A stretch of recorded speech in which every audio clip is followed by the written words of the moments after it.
Nabil Hajarab has spent 11 years in Guantanamo Bay. No charges have ever been formally brought against him, but the Franco-Algerian man is still in the same prison. You know, he really goes up and down, as you would if you'd been there for 11 years. Sometimes he says, well, I've learned English. Do you think maybe I could be a translator in France? Something like this. Other days he says, my future is just a black hole and I can't bear to think about it. So it's hard for him sometimes, of course. Nabil Hajarab was arrested in Pakistan in 2001 when US forces were hunting for 9/11 suspects. Like most who were transferred to Guantanamo, Nabil Hajarab too became a victim of the bounties.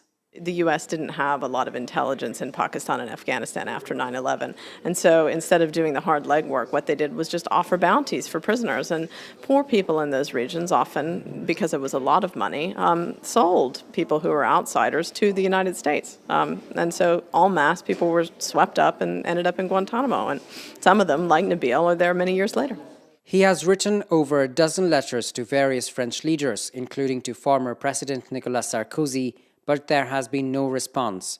The 33-year-old man was born in Algeria, but his family lives in France. His uncle Ahmed Hajarab has requested French authorities to bring back his nephew, and yet no response.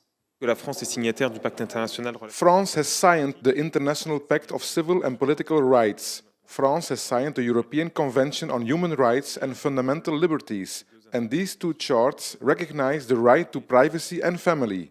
Nabil's family lives in France, and I think this is why France has the legal duty to bring him back.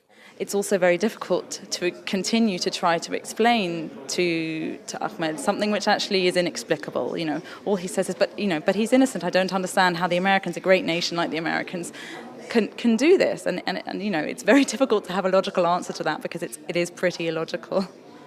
French lawyers following this particular case say if French courts are not able to bring Nabil back to France, they will take the matter to the European Court of Justice. Anastasia Proy, Press TV, Paris.